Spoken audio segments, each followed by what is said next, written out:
NATO bragged about 2 military lightweights, Sweden and Finland joining its alliance. But BRICS gets NATO heavyweight Turkey with the second largest NATO army, foreshadowing the global shift to a multipolar world order and the end of U.S. dominance. Tuesday, September 3rd, 2024, Monaco 64, home of alternative economics and contrarian views. So we're going to look at BRICS today. There's some very important news that came out yesterday about Turkey and the fact that Turkey is going to apply for membership of BRICS. And we've been covering BRICS and also the threat to the petrodollar that has been brewing for quite a few years now. And why has there been a threat to the petrodollar and the petrodollar system? That's what we'll look at today. Before we go deeper into the topic of Turkey, BRICS, and the dollar, I just want to thank all of you again for your interest in the channel. If you're new to the channel and haven't subscribed yet, make sure you do. And also make sure you hit the little like button if you enjoy my videos. Also hit the little notification bell. I make videos virtually every day. And yeah, make sure you share it far and wide with friends, family, and colleagues. So I've been covering the petrodollar for many years. I have a petrodollar playlist. And one of my top videos here on this channel was back in 2017, where I spoke about the fact that China was setting up the infrastructure to be able to deal in its own currency. And by infrastructure, I mean things like payment systems, commodity exchanges where you can trade oil and other commodities and gold itself, and also the Chinese currency. And that has been done gradually over time. It's not something you set up overnight. And I spoke about this in my videos, saying that China was a threat and they're coming after the petrodollar, but that it would take time because the dollar system has been around since the end of World War II.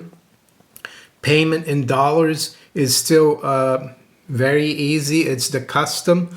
But unfortunately, the United States has abused its privilege to have the world's major reserve currency. And how have they done that? Well, through sanctioning countries that don't play along with them, through also inflating the value or the currency supply of the dollar, thus making it less and less reliable as a store of value.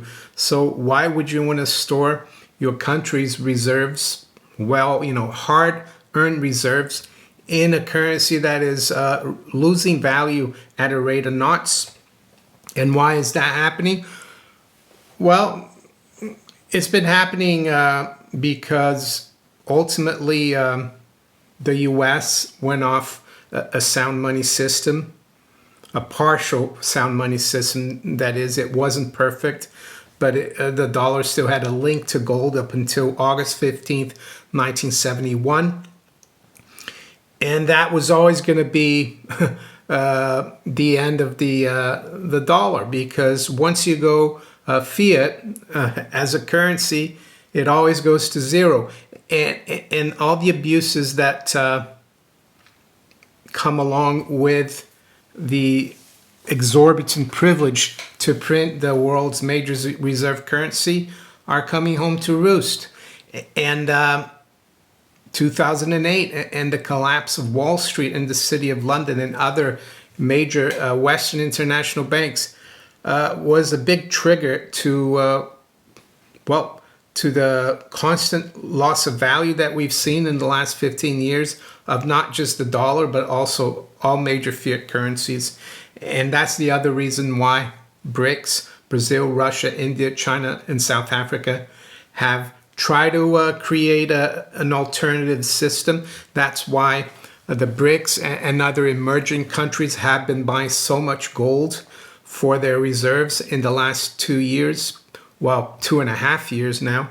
They had a record buy in 2022, almost the same amount in 2023, and they're up to another probably a record year in 2024.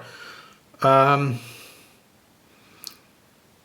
is it any wonder that we're seeing so many problems geopolitically? And by that I mean especially what's happening in Ukraine. And there's a lot of debate about what's happening there. I tend to favor the view that the war in the Ukraine started in 2014 when Victoria Nuland, or Tory Nuland, neocon that recently left the State Department when she fomented a coup d'etat in Kiev, Ukraine. Yeah, America's been pushing the Ukraine ever since to join NATO, which would mean having NATO missiles and troops at Russia's doorstep. And Russia, of course, already is pretty upset about all the new NATO members that weren't supposed to be NATO members, the former Warsaw Pact countries of Eastern Europe that James Baker and the Bush senior administration promised Gorbachev and Edward Shevardnadze, who was the foreign minister of the Soviet Union, that they wouldn't go.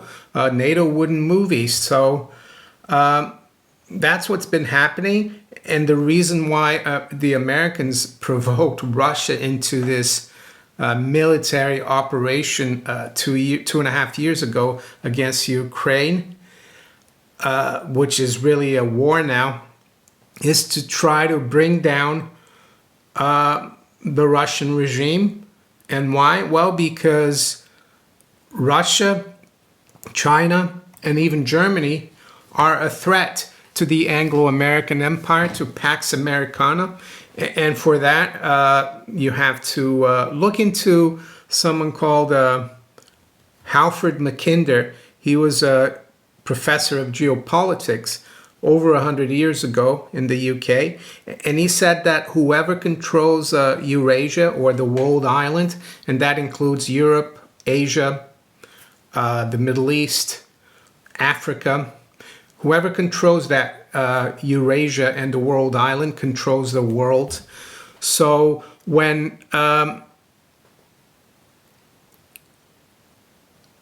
Olaf Scholz, the Chancellor of Germany, became Chancellor in late 2021, that was a threat as well. And is it any wonder that the troubles in Ukraine really picked up a few months later? And why was Olaf Scholz a threat? Well, because Olaf Scholz was a former mayor of Hamburg. And if you look at the map, Hamburg is in the Baltic, very close to St. Petersburg. They used to have great relations with the Russians.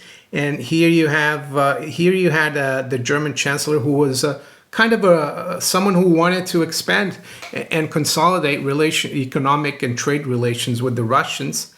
And then you had BRICS as well, the Brazil, Russia, China, India, South Africa getting together.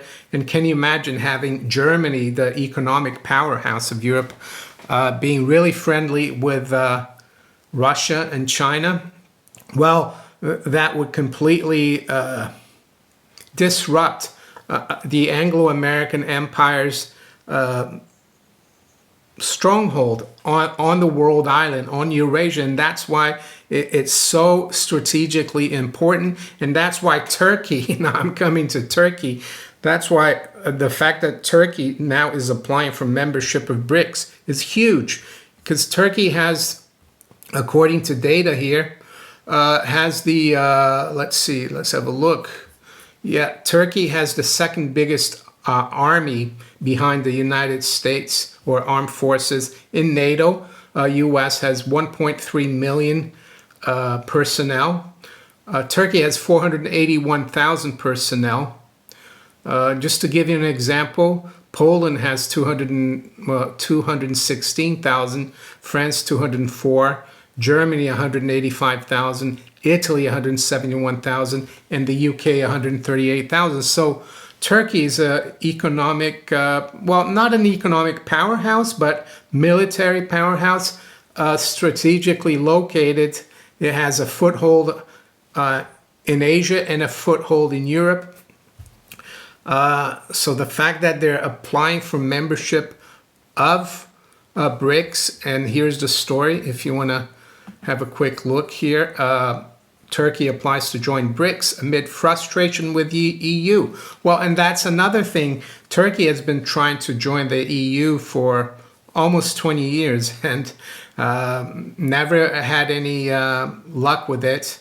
Maybe if the EU had been more friendly towards Turkey, it wouldn't driven Turkey away now into BRICS. So it says here, and this came out yesterday, September 2nd, Turkey, also known as Turkey, has formally applied to join the BRICS group of emerging market nations, signaling its growing frustration with the European Union and its stalled membership bid. A Bloomberg report first cited sources familiar with the matter as saying that President Erdogan's administration submitted the application several months ago. However, local media reports indicate that the application was submitted in coordination with Azerbaijan's recent bid to join BRICS 2 weeks ago. So earlier this year, there are another, I think, 6 or 7 countries that joined BRICS. So now there's BRICS 11. There was a recent IMF kind of meeting in Russia, I think last week, where 146 countries met to talk about the possibility of joining BRICS. That's a lot of countries. We're going to see also, I think, 47 kind of guest countries going to the BRICS summit in Russia towards late October in Kazan. And I'm sure they're going to announce something about Turkey joining. They'll probably join from the beginning of next year. And the other thing about Turkey, and I know the Turkish lira hasn't been a great currency, but Turkey has almost 600 tons of gold. It's ranked number 11 if you include the IMF in terms of gold reserves for sovereign nations. And its foreign exchange reserves are 100% gold. So, and this is going to continue because the United States is making it difficult for anyone to deal with Russia with a lot of sanctions against banks all over the world if they have a little transaction done for a Russian company. But they're finding ways of circumventing this. And if you read this article here, which I'll put in the description, it's from Reuters. It says, exclusive, Russia payment hurdles with China partners intensified in August. And it says that it's becoming harder for smaller companies in Russia, for example, to import a lot of stuff from China because a lot of Chinese banks, they don't want to be blocked by the United States from doing business in dollars, but they're finding ways around it. One of the ways they went around it was to buy gold, the small, let's say, Russian importers, sell it in Hong Kong, and then credit the Chinese seller's account with that. Of course, it is a little more complicated, but what I'm trying to say here, Turkey wouldn't be joining BRICS if they didn't think it was the right thing. I think it's a huge shot across the bow, actually, of NATO and the West. And I saw here on Twitter something posted by Kim.com, and this is what he said. Understand the significance, excuse me.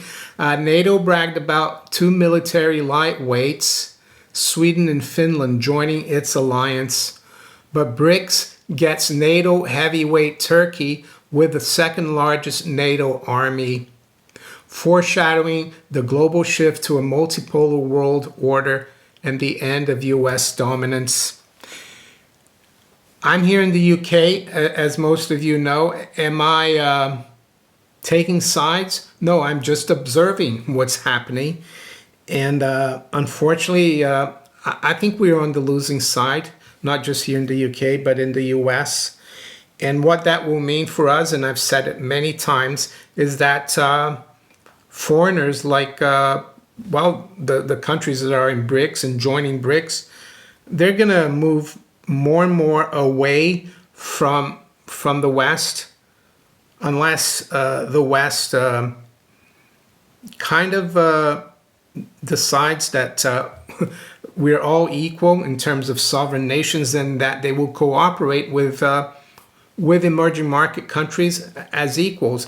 But it doesn't look like they want to do that for now. And by cooperating, I mean through trade and business, maybe even defense and stuff. So that will mean that they will need less and less of our reserves, because that will mean they're going to try to do as little business as possible with countries like the UK, the EU, and the US. And that's why, in my opinion, these countries are accumulating so much gold. Because don't forget, after World War II, up until 1971, the dollar was known as being as good as gold.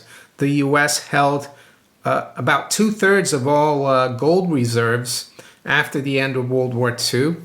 But of course, that reputation has been squandered.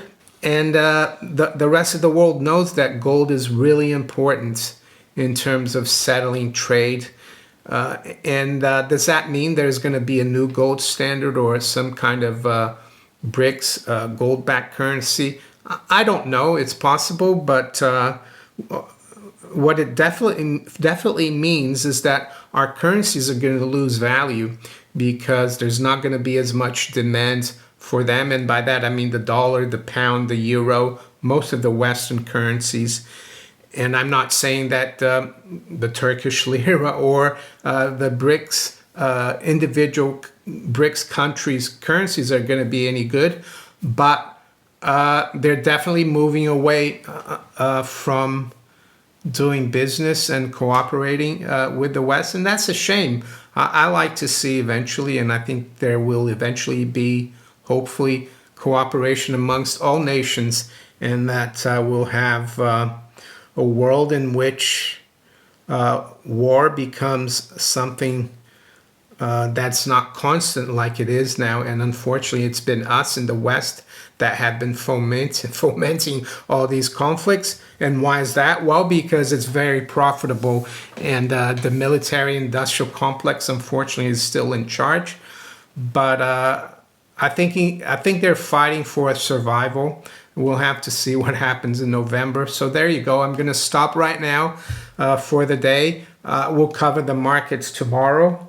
Of course, we've got non-farm payroll on Friday, and that will be key. I'm not sure that much will happen until then, but I could be wrong.